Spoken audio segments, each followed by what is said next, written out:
قدرت کب اور کس بہانے مدد پہنچاتی ہے یہ بندہ سمجھ نہیں پاتا۔ اگر سمجھنے کی کوشش کی جائے تو غائبانہ مدد سمجھ میں آ جاتی ہے۔ وہ میرا ہاتھ تھام کر بولا، تم میرے ساتھ کارنیول چلو گے؟ اس نے کار آگے بڑھائی۔ میں نے کہا، ہاں فی الحال تمہارے ساتھ رہوں گا، میں بھی اس ملک میں اجنبی ہوں۔ میں تم پر کس حد تک بھروسہ کر سکتا ہوں؟ میں مسلمان ہوں، پاکستانی ہوں۔ مسلمانوں کی نو آزاد اسلامی جمہوریت کی راہ میں جو بھی حائل ہوگا میں اس کے پیروں تلے سے زمین سرکا دوں گا۔ مجھ پر اعتماد کرنے کے لیے صرف آج رات تک میرے ساتھ رہو، میں تمہارے کارنیول کو تمام ناپسندیدہ عناصر سے خالی کروا دوں گا۔ اس نے مجھ سے ہاتھ ملاتے ہوئے کہا، میں تم پر بھروسہ کروں گا، آج تم میری مشکل آسان کرو گے تو کل صبح سے تمہیں اس ملک کا باقاعدہ شہری بنا دوں گا۔ متعلقہ شعبے میں بہت اوپر تک میری پہنچ ہے، اعلیٰ افسر کے سامنے نوٹوں کی گڈیاں رکھتے ہی کام بن جاتا ہے۔ کیا اپنا حلیہ تبدیل کرو گے؟ اس نے گاڑی آگے بڑھائی۔ میں نے کہا، یہ میرا اصلی چہرہ نہیں ہے، میں عارضی میک اپ میں ہوں، اپنے لیے کچھ ضروری سامان خریدوں گا۔ میں نے تاشقند پہنچ کر پھر نیا لباس اور دوسری ضروریات کی چیزیں خریدیں، پھر گاڑی میں آ گیا۔ وہ ڈرائیو کرنے لگا۔ کارنیول کے احاطے میں پہنچنے تک میں نے بیبولا اینڈرسن کے میک اپ سے نجات حاصل کر لی تھی۔ اپنے چہرے پر مونچھوں کا اور ہلکی سی خوبصورت سی تراشیدہ داڑھی کا اضافہ کیا تھا۔ آنکھوں میں ہلکے سبز رنگ کے لینز لگائے تھے۔ چھوٹی چھوٹی تبدیلیوں سے چہرہ بالکل بدل گیا تھا۔ اس نے تعریفی نظروں سے دیکھا، پھر پوچھا، تمہارا نام کیا ہے؟ مجھے ظہیر الدین بابر کہتے ہیں۔ وہ بولا، ظہیر الدین بابر تاریخ کا ایک اہم کردار ہے۔ وہ یہاں سے 100 میل کے فاصلے پر فرغانہ میں پیدا ہوا تھا۔ اس نے ہندوستان میں عظیم الشان مغلیہ سلطنت کی بنیاد ڈالی تھی۔ میں نے کہا، میرے والدین نے اسی شہنشاہ سے متاثر ہو کر میرا نام ظہیر الدین بابر رکھا ہے۔ ہم کارنیول کے احاطے میں پہنچے۔ وہاں شام 5 بجے سے رات 11 بجے تک کھیل تماشے جاری رہتے تھے۔ جب ہم پہنچے تو شام ہونے والی تھی۔ کارنیول کے تمام سٹالز کھل رہے تھے۔ سرکس اور تھیٹر وغیرہ کے خیموں سے موسیقی کی آواز ابھرنے لگی تھی۔ وہاں کے تمام ملازمین یعقوب ہمدانی کو دیکھ کر سلام کر رہے تھے۔ 2-4 نے میرے متعلق اسے سوال کیا۔ اس نے کہا، یہ میرے نئے پرسنل سیکرٹری مسٹر ظہیر الدین بابر ہیں، اب یہ میرے ساتھ رہا کریں گے۔ جو مجھے تجسس اور تشویش سے دیکھ کر میرے متعلق سوالات کرتا تھا، میں ان کے اندر کا حال معلوم کرنے لگتا تھا۔ میں نے یعقوب ہمدانی سے کہا، تمہارا یہ پہلوان زرق زرتاج اس کارنیول کا دادا بنا ہوا ہے، اس سے سبھی ڈرتے ہیں، یہ تمہیں بھی خاطر میں نہیں لاتا؟ ہاں، پہلوانوں کی کشتیاں دیکھنے والے شائقین زیادہ ہیں۔ جن پہلوانوں پر نقد روبل کی شرائط لگائی جاتی ہیں، زرق زرتاج ان شرائط کی آدھی رقم خود رکھ لیتا ہے۔ یہاں کے بڑے بڑے پہلوان بھی اس سے ڈرتے ہیں۔ آج رات میرے ساتھ اس کی کشتی کا اعلان کر دو۔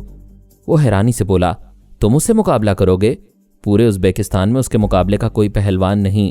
جو پہلے تھے وہ اس سے ہاتھ پاؤں توڑوا چکے ہیں، وہ تمہارے مقابلے میں پہاڑ ہے۔ میں نے کہا، پہاڑ کو آدمی ہی کاٹ کاٹ کر چھوٹا کرتا ہے۔ پھر بھی پہلے تم میرے چھوٹے دشمنوں کو تو کاٹو، ورنہ یہ زرق زرتاج تمہیں آج ہسپتال بھیج دے گا۔ ہمدانی، اگر میں بیکار ثابت ہوا تو پھر تمہیں فکر نہیں کرنی ہوگی کہ میں ہاسپٹل جا رہا ہوں یا قبرستان، اس لیے کہ میں تمہارے کسی کام کا نہیں رہوں گا، اور اگر کارآمد ثابت ہوا تو پھر تمہارے ساتھ یہیں مستقل رہا کروں گا۔ اس نے کارنیول کے مینیجر کو بلوا کر کہا، ریسلنگ ارینا میں اعلان کرواؤ، آج رات ایک نیا پہلوان ظہیر الدین بابر یہاں آیا ہوا ہے، اور وہ ناقابل شکست پہلوان زرق زرتاج کو مقابلے کے لیے چیلنج کر رہا ہے۔ شرط لگانے والوں کو 2 کے 4، 10 کے 20 اور 50 کے 100 ملیں گے۔ یہی اعلان پوسٹر کی صورت میں لکھوا کر کارنیول کے تمام سٹالوں پر لگوا دو۔ وہ اپنے دفتر میں آ گیا۔ وہاں ایک میز کے پیچھے ایک حسین و جمیل عورت بیٹھی ہوئی تھی۔ پہلے ہمدانی نے اسے محبت میں پھانسا تھا، اب وہ اسے شادی کے لیے پھانس رہی تھی۔ ہمدانی شادی کا معاملہ زیادہ عرصے تک ٹال نہیں سکتا تھا، کیونکہ وہ پہلوان زرق زرتاج کی چھوٹی بہن تھی، اور زرق زرتاج نے ہمدانی سے صاف صاف کہہ دیا تھا، میری بہن زرینہ زرتاج سے شادی کرو، اگر کسی وجہ سے نہیں کرنا چاہتے تو کارنیول کی آدھی آمدن اس کے نام لکھ دو۔ جب زرینہ زرتاج کو معلوم ہوا کہ میں اس کے بھائی سے مقابلہ کرنے والا ہوں تو وہ مجھے حقارت سے دیکھتے ہوئے بولی، ہمدانی، کیا میرے بھائی کے مقابلے کے لیے تمہیں ایسے ہی کیڑے مکوڑے ملتے ہیں؟ میرا بھائی اس پر تھوکے گا تو یہ گر پڑے گا۔ میں نے مسکراتے ہوئے پوچھا، یہ تو بتاؤ وہ کیسے تھوکے گا؟ کیا ایسے؟ میں نے آخ تو کہتے ہوئے اس پر تھوک دیا۔ مارے غصے کے اس کا دماغ پھٹنے لگا۔ وہ پوری قوت سے چیختی ہوئی کرسی سے اچھل کر کھڑی ہو گئی، پھر مجھ پر حملہ کرنے کے لیے آگے بڑھی۔ سامنے ایک کرسی تھی، اس نے کرسی کو لات ماری، پھر اسے اٹھا کر پٹکنے لگی۔ اس کے دماغ میں یہ بات تھی کہ وہ مجھے اٹھا کر پٹک رہی ہے۔ میں نے پھر اس کے اندر یہ خیال پیدا کیا کہ اس پر دوبارہ تھوکا گیا ہے۔ وہ چیختی چلاتی گالیاں دیتی ہوئی دفتر کے باہر بھاگتی چلی گئی۔ ہمدانی نے اپنے سر کے بالوں کو نوچتے ہوئے کہا، ہائے بابر، یہ تم نے کیا کر دیا؟ اب تو یہاں تمہاری لاش گرے گی اور میرے ہاتھ پاؤں بھی ٹوٹیں گے۔ تمہیں یہاں لانے کی سزا مجھے بھی ملے گی۔ میں دفتر سے باہر آیا۔ وہاں پورے کارکنوں پر بھائی بہن کی دہشت طاری تھی۔ ہمدانی کے تمام ملازمین زرینہ کو جھک جھک کر سلام کرتے تھے۔ آج اسے روتے اور بھاگتے دیکھ کر ہلچل سی مچ گئی تھی۔ جب یہ پتا چلا کہ میں نے میڈم کی بے عزتی کی ہے تو کتنے ہی لوگ ہمدانی کے پاس آئے۔ ہمدانی نے کہا، مجھے اس بات کا افسوس ہے کہ میں اسے مہمان بنا کر یہاں لایا ہوں۔ بہرحال وہ تمہارے آقا کا مہمان ہے، تم میں سے کوئی اس پر ہاتھ نہیں اٹھائے گا۔ البتہ وہ زرینہ کا مجرم ہے، اس مجرم کو زرق زرتاج سزا دے گا۔ وہ بہن کا انتقام لینے آتا ہی ہوگا۔ کارنیول کے وسط میں ایک اونچا سا سٹیج بنا ہوا تھا۔ میں وہاں جا کر کھڑا ہو گیا، پھر زرق زرتاج کے اندر پہنچ گیا۔ زرینہ غصے سے چیخ چیخ کر کہہ رہی تھی، اسے مار ڈالو، جان سے مار ڈالو۔ جب وہ آدھا مر جائے تو اسے میرے حوالے کر دینا۔ میں اس پر تھوکتی جاؤں گی اور اس کے جسم پر خنجر سے زخم لگاتی جاؤں گی۔ وہ بہن بھائی جہاں حکمرانی کرتے تھے وہاں کوئی ان پر تھوک دے، یہ تو بالکل مر جانے یا مار ڈالنے والی بات تھی۔ زرق شیر کی طرح دھاڑتا ہوا اپنے خیمے سے باہر آیا۔ ہمدانی کے دفتر کی طرف دوڑتے ہوئے مجھے گالیاں دینا چاہتا تھا۔ میں نے اسے اوندھے منہ گرا دیا۔ اس نے دوبارہ اٹھنے کی کوشش کرتے ہوئے گالی دینی چاہی۔ میں نے پھر اسے اوندھے منہ گرا دیا۔ وہ جہاں گر رہا تھا وہاں ایک پتھر تھا جس سے اس کا چہرہ لہو لہان ہو رہا تھا۔ میں نے اس کے اندر ہی خیال پیدا کیا کہ گالیاں دیتا رہے گا تو اوندھے منہ پتھر پر گرتا رہے گا۔ وہ گالیاں چھوڑ کر گرجتا اور للکارتا ہوا اٹھا، پھر دوڑتا ہوا آنے لگا۔ لوگ دور ہٹ رہے تھے۔ زرینہ بھی ہاتھ میں خنجر لیے بھائی کے پیچھے چلی آ رہی تھی۔ کارنیول کے تمام لوگ زرق پہلوان کو لہو لہان دیکھ کر حیران ہو رہے تھے۔ وہ گرج کر پوچھ رہا تھا، کہاں ہے وہ بدماش؟ آج وہ عبرتناک موت مرے گا۔ لوگوں نے میری طرف اشارہ کیا۔ وہ اچھل کر سٹیج پر میرے سامنے آیا، پھر گرجتے ہوئے مجھ پر چھلانگ لگا دی، سیدھا مجھ پر آیا۔ میں نے ذرا جھک کر اسے دونوں ہاتھوں پر روک لیا۔ اسے اپنے سر سے بلند رکھتے ہوئے سیدھا کھڑا ہو گیا، پھر گول گھوم کر اسے سٹیج سے باہر تماشائیوں کے اوپر پھینک دیا۔ تماشائی وہاں سے بھاگے۔ وہ زمین پر جا کر گرا، پھر تکلیف سے کراہنے لگا۔ زرینہ خنجر اٹھائے دوڑتی ہوئی سٹیج پر آئی، مجھ پر خنجر سے حملہ کرنا چاہتی تھی۔ میں نے اس کے دماغ کو ہلکا سا جھٹکا دیا جسے وہ برداشت نہ کر سکی۔ خنجر گر پڑا۔ میں نے اسے ایک جھٹکے سے لوگوں کی طرف گھماتے ہوئے کہا، اسے دیکھو، غرور نے اس کے دل و دماغ سے انسانیت کا احترام مٹا دیا ہے۔ یہ بھائی کی شاذوری کے بل پر تم سب کو حقارت سے دیکھتی تھی۔ اس نے مجھ پر تھوکنے کی بات کی تو میں نے اس پر تھوک کر دکھا دیا۔ زرق زمین پر سے اٹھ رہا تھا۔ میں نے زرینہ کو اٹھا کر اس پر پھینک دیا۔ کارنیول میں کام کرنے والے میری باتوں سے قائل ہو رہے تھے کیونکہ وہ زرق سے سہمے رہتے تھے۔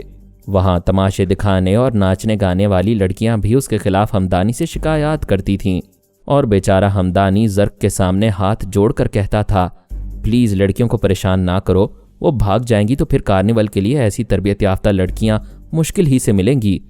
آج وہ لڑکیاں بہن بھائی کو مار کھاتا دیکھ کر خوش ہو رہی تھیں، لیکن ان لڑکیوں کی طرح دوسرے مرد بھی اپنی مسرتوں کو چھپا رہے تھے۔ انہیں ابھی پوری طرح یقین نہیں ہوا تھا کہ میں اس خطرناک پہلوان پر آخر تک غالب رہوں گا۔ زرینہ اور زرتاج کی عزت پر بنائی تھی۔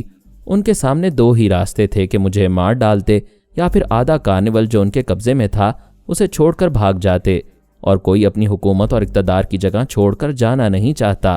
اس لیے زرق جی جان لگا کر مجھ سے مقابلہ کرنے لگا، لیکن داؤ پیچ جاننے اور جی جان لگانے کے باوجود وہ بری طرح مار کھا رہا تھا، کیونکہ میں اس کی سوچ کے ذریعے اس کے حملوں کے انداز کو سمجھ لیتا تھا اور خود حملہ کرتے وقت اسے اپنے بچاؤ کا موقع نہیں دیتا تھا۔ زرینہ بھائی کو لہو لہان ہوتا دیکھ کر بھاگتی ہوئی گئی تھی۔ اس کی سوچ نے بتا دیا تھا کہ وہ اپنے خیمے سے گن اور کارتوس لینے گئی ہے۔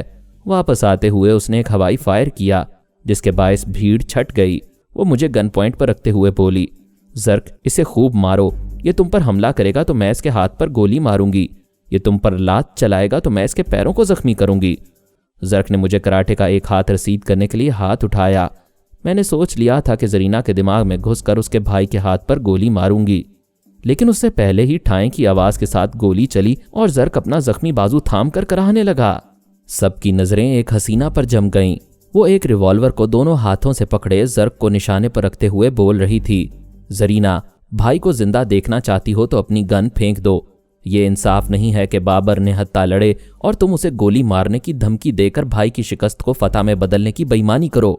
اس حسینہ کی جرت نے دوسروں کو حوصلہ دیا۔ سب کہنے لگے، ہاں ہاں، یہ بے ایمانی ہے، زرق مردانگی سے لڑو یا میدان چھوڑ دو۔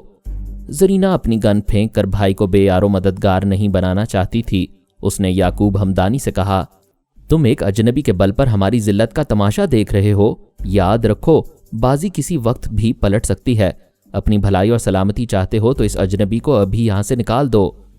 پھر ٹھائیں سے ایک گولی چلی۔ زرینہ کے ہاتھوں سے گن چھوٹ گئی۔ وہ اپنے زخمی بازو پر ہاتھ رکھ کر کراہنے لگی۔ حسینہ نے کہا، اجنبی کو یہاں سے نکلنے کا حکم نہ دو، انصاف کا تقاضا پورا ہونے دو۔ جو میدان ہارے گا وہی یہاں سے جائے گا۔ ڈاکٹر محمد انیب سلیمی کے ساتھ مزید اقساط سننے کے لیے ہمارے چینل کا سبسکرائبر بنیں اور ساتھ ہی بیل آئیکن کو کلک کریں تاکہ آپ کو ہر آنے والی نئی ویڈیو کے متعلق نوٹیفیکیشنز ملتی رہیں۔ ہماری ویڈیوز کو لائک اور شیئر کریں اور ہمیں اپنی دعاؤں میں یاد رکھیے گا۔ ISI اور پاک آرمی زندہ باد، پاکستان پائندہ باد۔ ہم پھر ملیں گے انشاءاللہ ایک نئی قسط کے ساتھ۔ تب تک کے لیے اللہ حافظ۔